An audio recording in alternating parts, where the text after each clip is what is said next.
And then as we turn the page, I think it's important to know that Jay Kidd and I, we've had a vision in the culture that we want to create since we've been here. And the players that we're bringing in, we believe exemplify that. And, we think defense wins championships. And we're bringing in one of the best two-way players in the league. What would you just say to fans who are frustrated about this move? I'm sorry they're frustrated, but it's something that we believe in as an organization. It's going to make us better. We believe that it sets us up to win not only now but also in the future. And when we win, I believe the frustration will go away.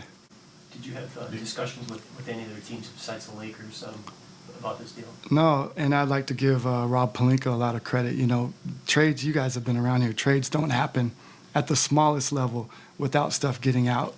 And Rob and I were able to have, really intense conversations over the course of, 3 or 4 weeks. And then it built upon that. And, we kept it between us. We had to keep it tight.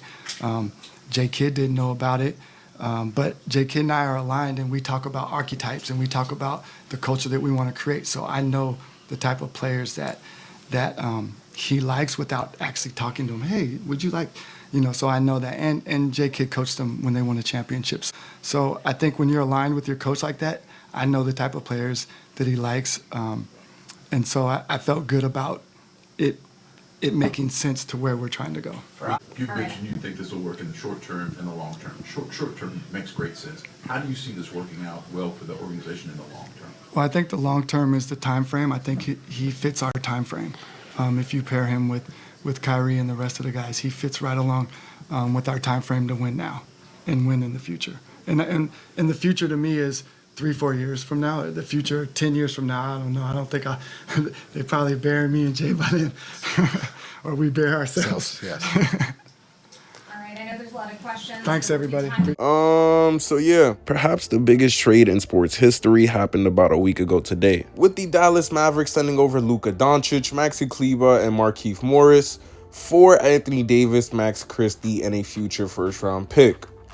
And Hood Schifino went to Utah with a second-round pick, but who really gives a fuck about that part, When this move did happen, not only did it send shockwaves around the basketball world, because not only has there never been a trade in NBA history involving swapping 2 top 10 players, but it did manage to raise the eyebrows behind the perspective of certain front offices and their loyalty to a handful of current franchise players. Because if Dallas didn't see Luka as part of their long-term plans fresh off of a finals run because of his conditioning, and widely just assumedly being considered as untouchable in today's transactional NBA, then it really makes you question how certain franchises view their star player, because Now, since the move has happened, there has been several stories that have broken out as to the cause of why an organization would decide to move on from their star player in the midst of his prime at the age of 25 and fresh off of a finals appearance. With Mavericks GM Nico Harrison throwing subs at Luka's inconsistencies on the defensive end, as well as mentioning Luka's struggle to maintain his conditioning throughout the regular season, with reports allegedly saying that Luka has been weighing around 270 pounds recently. With those factors combined, that level of uncertainty provided Dallas enough reason to move on from a potential long-term future in signing Luka to a Supermax extension, which he would have been eligible for in 2027. Now, don't get me wrong. Durability is a player's best ability, and Luka's conditioning can definitely use some work. But at the same time, when you're trading for a player like this, for an aging star in Anthony Davis who literally dealt with similar struggles with his health earlier on in his career, being frequently injury prone despite him being relatively durable these past 2 seasons, then using terminology to define the move as something that gives you a better chance to win now and for the future, as if you didn't just have a 25-year-old MVP candidate in your hands with a similar roster that he managed to lead to 2 conference finals appearances, and gang, they just competed in the finals last year. Like, let's be real. How much better did you really think this move was about to make you? Not to mention that the guy is one of the best playoff performers in the league, if not the best. It's like, bro, at this point, Nico better hope he cooked with that trade. If the Mavericks don't win a chip or even make a finals appearance within the next 2 to 3 years, bro, this will go down as one of the worst trades of all time. Like, are we sure the NBA not rigged or something? Like, how they vetoed the Chris Paul trade years ago and then they let this shit slide. But as for Nico Harrison, first it was Porzingis, and you got away with it because they made the conference finals the year after. You added to your depth, cool. Second, it was Jalen Brunson. Again, you got away with it because eventually I traded for Kyrie Irving and added some depth to the roster in last year's trade deadline, which resulted in a finals run. But now you've done traded the franchise player himself after admitting that you kept trade talks so discreet that it limited any potential opportunity of making a better deal for the security of this franchise's future. So after all, Nico really could just be a huge risk taker. Nonetheless, the Mavs fans been on that nigga ass since the trade. And call me crazy, but he definitely seemed a little nervous at the press conference when he was talking about it too. Talking about some 3 to 4 years is the future to me.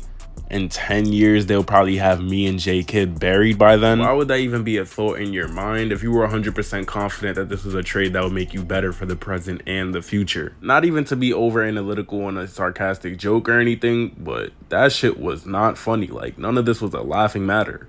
Nigga Kidd was hot. Bro hit him with a fake chuckle. Or we bear ourselves. All of this being said, I don't want to make it seem like the Dallas Mavericks got back some scrub. AD is still a top 10 player and when healthy is one of the 3 best defenders in the NBA. When the trade originally happened, it initially seemed like this would be a move that would extremely minimize their defensive capabilities and a pretty big dent in their rebounding and rim protection. The move to secure their future star past LeBron's retirement, more than it is a transaction to make their roster better for the present. His fit in Dallas, while I don't think it would be as seamless as playing with a playmaker in LeBron, though Davis and Kyrie will still be a hell of an offensive duo, it would also be intriguing to see if AD's full potential will be unlocked as he's been claiming, him sliding back to the power forward position and finally getting the 5 that this nigga's been asking for years, and the potential of their switchability across wings and bigs, on top of how that'll mesh with Lively once he recovers back from injury, and to see how this offense looks with a Max Christie added to the addition and how he progresses as a young player, because he has been developing throughout the season to seem like he can be a solid rotational piece at the very least. Not to mention that he had a really solid debut game for them. As well as PJ Washington's fit at the 3, whether Jason Kidd decides to start him there or not, or making use of their new addition in Caleb Martin, who they traded Quentin Grimes for. While I still believe this is a competent team and still worthy of making a playoff push as well as even making it past a first round series, I still don't think it was the move that this team needed to become a better team, and I definitely don't see them as title contenders in the near future. Even though they did get better defensively, especially with the acquisition of Anthony Davis,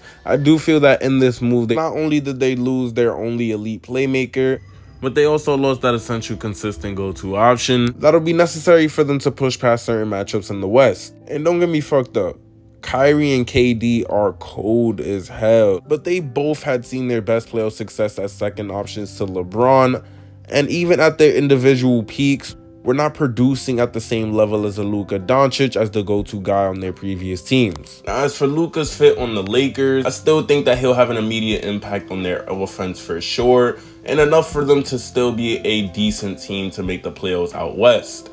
Now, defensively, as I said, they definitely took a major hit in losing AD, and the remaining defenders they have left on this roster is really players like Dorian Finney-Smith and Jerry Vanderbilt being back. But shout out to Maxi Kleber as well, as he's a pretty slept-on piece of the trade, and he can be pretty versatile as a defender, being able to guard multiple positions if JJ gives him some minutes. It just so happens, as I was editing this video, the Lakers would actually address their need in a big man by trading for Mark Williams and giving away Dalton Connect, a future first-round pick, and Cam Reddish. And not gonna lie, W trade. I thought that they were having their sights on Mitchell Robinson, and to get a young center like this who's been killing since he got back from injury actually fits the needs of what this team needed, especially with his usefulness in the pick and roll, his ability to be a lob threat and finish around the rim, as well as being a really good rebounder. Now, I'm not gonna lie, I'm not trying to gas this trade up to make it seem like they'll make a finals run this season and all, but if this team can really stay healthy, truthfully, with Mark Williams being extremely injury prone to this point in his career and really not having the experience of playing within a winning culture, I can high-key see this team making a deep playoff run. At first, when they made the Luka trade, I kind of just thought it was a trade for the future. And while him and LeBron are 2 elite talents, I kind of just thought that they would need their time to kind of figure it out while building some depth to the roster within the all-season potentially, but I ain't gonna lie, them acquiring Mark Williams really just patched some flaws to the roster, and I really do think this is a competent team out west. Now, I ain't predicting no championship run like I said, but this shit look tough, I ain't gonna lie. Especially with him being young, he can definitely be a piece for the future and the now. Of course, the huge eye appeal about this trade while LeBron is playing, I do believe is going to be, of course, how him and Luka coexist on offense, especially with them both being ball dominant players who are elite playmakers and having high IQ, which is a big reason why I think they'll just honestly figure it out. Doesn't get any more cliche than that. I mean, of course, there's going to be an adjustment period for the first few games, but truthfully, bro, I genuinely don't think it's going to be as much of a puzzle that people are making it out to be. Bron's actually been a bit more willing as a cutter and a screen setter this year. I'm not trying to say he about to slide into like a role player type role. Of course, Bron's still going to be Bron, but it's to say I don't think there's going to be like another Westbrook situation, you feel me? I'm also curious to see how Austin Reeves will fit in the mold of this offense, with Luka now absorbing more of the ball handling responsibilities. I know he'll still get his buckets, but I don't really want him to be reduced to like a spot up or catch and shoot player. Just in case, he does shoot 38% on catch and shoots though. Anyway, sooner than later, we will finally get a chance to see what this looks like on the court. AD will be debuting back from injury later on today with the Mavericks. And on Monday, we potentially should be seeing Luka suited up with his team. I don't know why the trade is still pending for Mark Williams, but overall, Dallas fans, y'all didn't lose the trade completely hard. I mean, y'all did gain a top 10 player, and y'all defense will skyrocket after this. I mean, y'all still are a competent playoff team with a semi-deep roster complementary to Kyrie and AD. And hopefully whatever this move is supposed to achieve is satisfactory enough to convince both of them to re-sign once their contracts is up. And although they'll be getting older at this point, it's either they re-sign or you just lost Luka Doncic for Max Christie and a future first-round pick. Instant rebuild. Definitely understand the frustration behind losing your franchise player, because the consensus of Mavs fans definitely seen Luka as the next Dirk for this organization. Me personally, I don't think this move would still happen if Mark Cuban was still as involved with the front office, but that's a story for another day. And as for Lakers fans, I wouldn't be so quick to get sold to championship aspirations right away. While y'all did get a top 5 player in Luka Doncic, and while it's clear that this is a move to cement a future post-LeBron's era, his conditioning really is a concern, and hopefully he can just mature through that process as he gets older, because again, he is only 25 years old and is about to be playing with one of the greatest athletes of all time, so hopefully he can get some tips and secrets and staying healthier throughout the remainder of his career. On top of that the Lakers can really make the right moves to construct a roster around him, because he already been through that phase in Dallas, and now with him being a couple years older and having to restart that phase with the Lakers, I mean, the name is cool and all to have in LA, but it will be intriguing to see how these next 2 or 3 years look for both these teams. That being said, I hope you guys enjoyed the video. Leave a like down below. Subscribe to the channel if you're new. You know we get litty in this section. And until next time, I'ma holla at y'all. Y'all be easy, man.